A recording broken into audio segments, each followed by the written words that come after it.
Ajari anakmu cinta kepada anak turun Nabi Muhammad.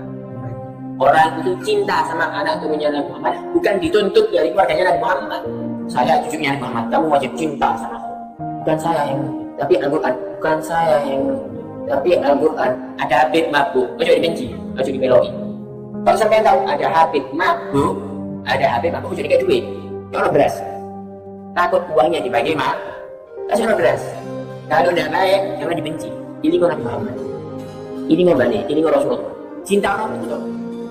Kenapa? Pewarisnya Rasulullah itu tetap nomor satu sampai kapanpun anak turunnya Nabi Muhammad. Pewarisnya Rasulullah itu tetap nomor satu sampai kapanpun anak turunnya Nabi Muhammad. Assalamualaikum warahmatullahi wabarakatuh, sahabat yang saya cintai dimanapun Anda berada. Saya kurang tahu bagaimana seorang Habib itu memahami satu hadis yang diriwayatkan oleh Imam Abu Dawud. Bisa-bisanya hadis yang berkenaan tentang ilmu, fadilah ilmu atau motivasi dalam mencari ilmu itu bisa ditarik ke dalam ranah bahwa orang-orang yang menjadi keturunan Nabi adalah orang nomor satu yang menjadi pewaris Nabi. Atau kalau dalam bahasa Habib itu adalah habaib. Jadi ini kalau kita boleh jujur sahabat ya, kalau kita boleh jujur, sebetulnya sudah keluar konteks dari apa yang telah disampaikan oleh sang perawi.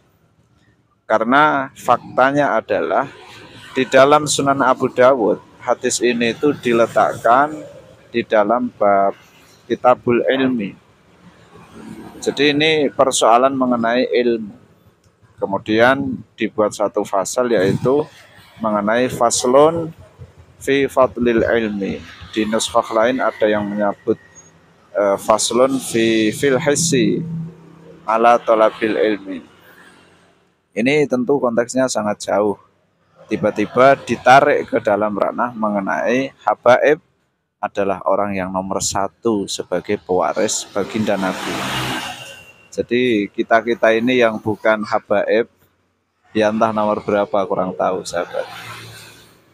Nah, maka dari itu saya sangat tertarik sekali untuk mengkaji kitab Sunan Abu Dawud ini, khususnya hadis yang sudah disampaikan oleh seorang habib itu yang kemudian ditarik ke dalam pemahaman bahwa seorang habib itu nomor satu sebagai pewaris baginda Nabi Muhammad SAW.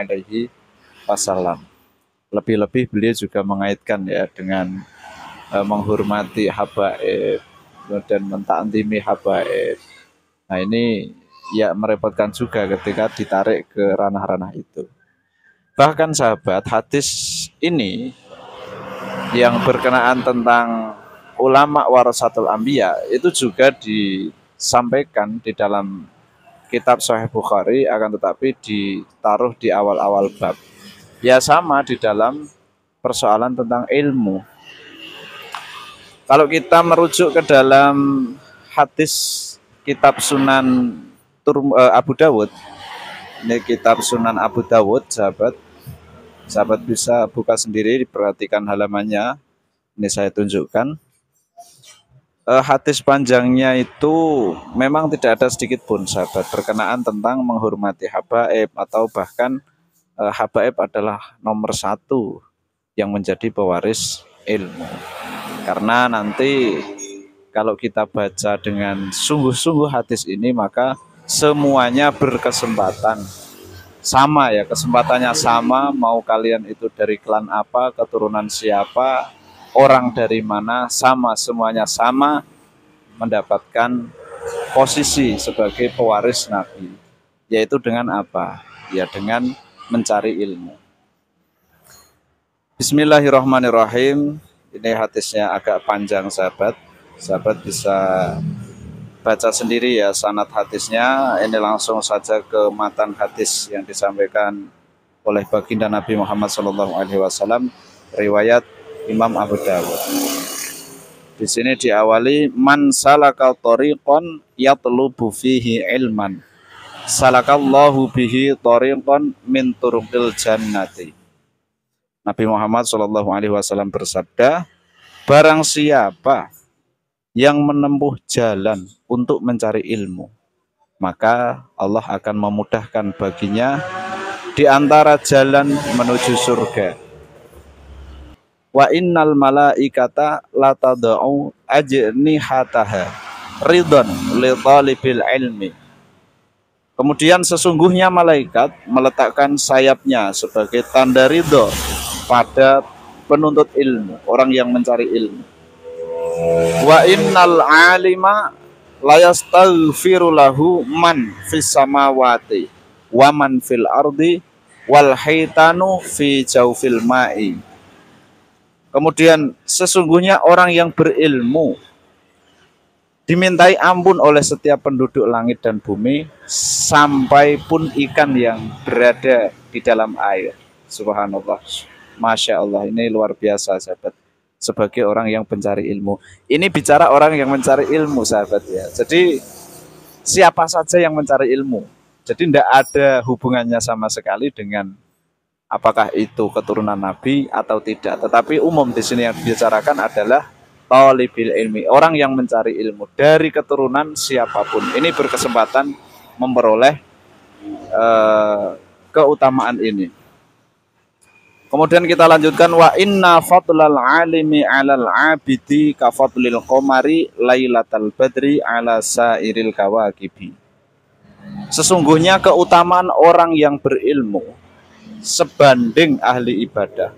Jadi orang yang berilmu itu sebanding, samalah seperti itu dengan orang yang ahli ibadah, sebagaimana seperti halnya perbandingan bulan di malam Badar dari bintang-bintang lainnya. Wah, ini bulan purnama perbandingannya ya. Kita sebagai ya amin kalau kita ya sahabat ya. Orang yang alim itu ya bagikan bulan purnama. Bagikan bulan purnama sahabat. Itu kalau ada bintang-bintang kemudian ada bulan purnama, itu kan nampak sendiri. Bulan purnamanya ini nampak sendiri. Maka saya pernah didhawuhi oleh seorang guru, beliau mengatakan orang berilmu itu tidak perlu mengeluarkan ilmunya. Insya Allah orang yang berjalan di atas ilmu, orang yang ilmunya tinggi, yaitu dia akan bersinar sendiri.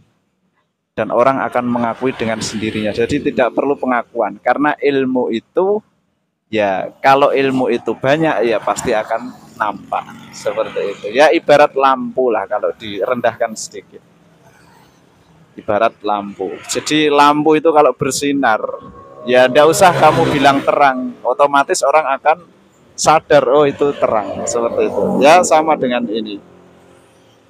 Ya saya jadi teringat dengan dawuh guru saya itu tadi sahabat. Kemudian kita lanjutkan lah, ini poinnya di sini. Wa innal ulama'a warasatul anbiya'i. Wa innal anbiya'a lam yuwarrisu dinaron wala dirhaman. Warrasu al-ilma. Nah, ini yang dibahas sahabat. Kemudian sesungguhnya para ulama itu adalah para pewaris nabi, pewaris para nabi. Wa innal anbiya'a lam yuwarrisu dinaron. Dinaron ya, lam yuwarrisu dinaron. Para nabi itu tidak mewarisi dinar dan juga tidak mewarisi dirham. Ya, kalau mudahnya para nabi itu tidak mewarisi harta, seperti itulah. Warasu al-ilma. Beliau semuanya itu mewarisi ilmu. Faman akhodahu akhoda bihadzin wafirin.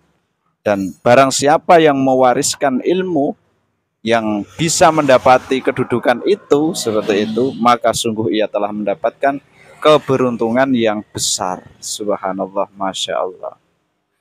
Ini sangat luar biasa sekali sahabat. Jadi ginilah ya, ini tidak ada kaitannya dengan siapa yang nanti akan mewarisi Nabi, kemudian itu dikaitkan dengan ya nomor satu adalah habaib, itu tidak bisa seperti itu.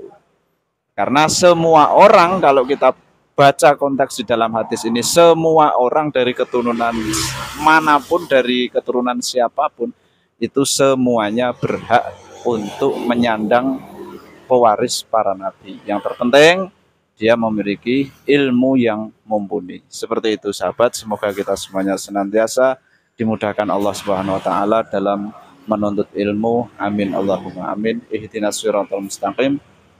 Assalamualaikum warahmatullahi wabarakatuh.